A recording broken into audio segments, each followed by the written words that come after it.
पुढच्या आषाढी एकादशीची शासकीय महापूजा ही राज्याचे उपमुख्यमंत्री जे सध्या अजितदादा आहेत त्यांनी मुख्यमंत्री म्हणून सपत्नीक करावी हेच साकडं मी पांडुरंगाला घातलेलं आहे। देवेंद्र फडणवीसांनी मुख्यमंत्री पदाची शपथ घेऊन 6 महिने देखील झालेले नाहीत। तोच आता अजित पवारांना मुख्यमंत्री पद मिळावं यासाठी नेत्यांनी विठ्ठलाला साकडं घातलंय।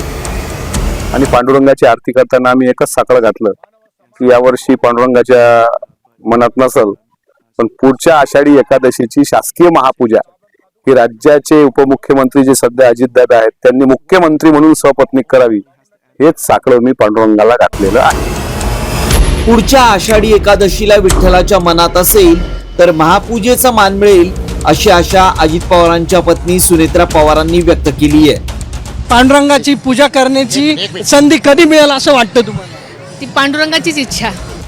एवढंच नाही तर पांडुरंगाची अजित पवारांवर कृपा असल्याचं मंत्री हसन मुश्रीफांनी म्हटलंय।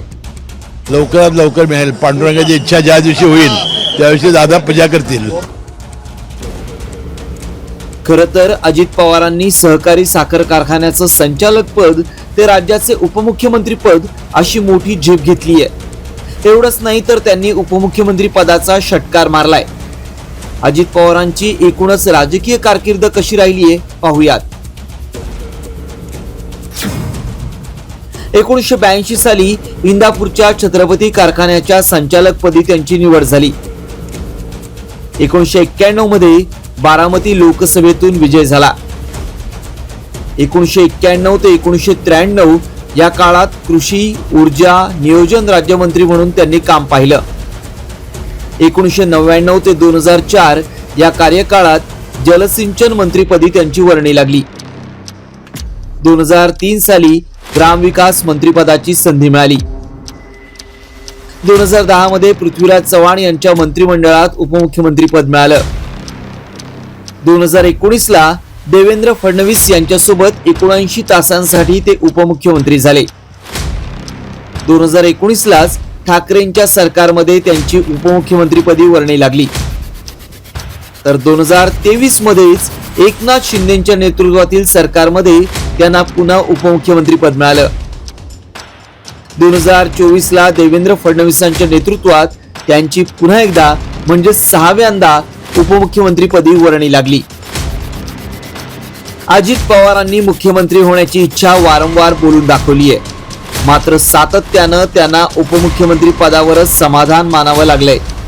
आता अजित पवारांच्या राष्ट्रवादीच्या नेत्यांनी विठ्ठलाला साकडं घातल्यानं पुढच्या आषाढी एकादशी आधी फडणवीसांऐवजी अजित पवारांना महापूजेचा मान मिळणार का याचीच उत्सुकता आहे। सागर आव्हाडचा ब्युरो रिपोर्ट, साम टीव्ही न्यूज, पुणे।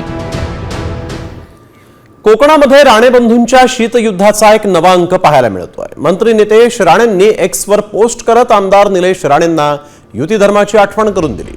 नितेश राणे यांनी एक फोटो पोस्ट करत निलेश राणेंनी पदाधिकाऱ्याला धमकावल्याचा आरोप केलेला आहे। आता नितेश राणे यांच्या पोस्टला निलेश राणे काय प्रत्युत्तर देणार हे पाहणं महत्त्वाचं ठरणार आहे। तर आपल्या ट्विटमध्ये ते नेमकं काय म्हणतायत पाहूयात।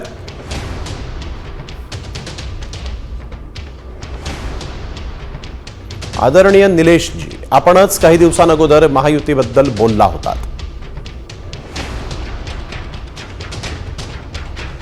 आता असे आपल्याच मित्रपक्षाच्या पदाधिकाऱ्याला धमकावणं बरोबर नाही। शेवटी आपण महायुतीचे घटक आहोत, आपण नोंद घ्याल।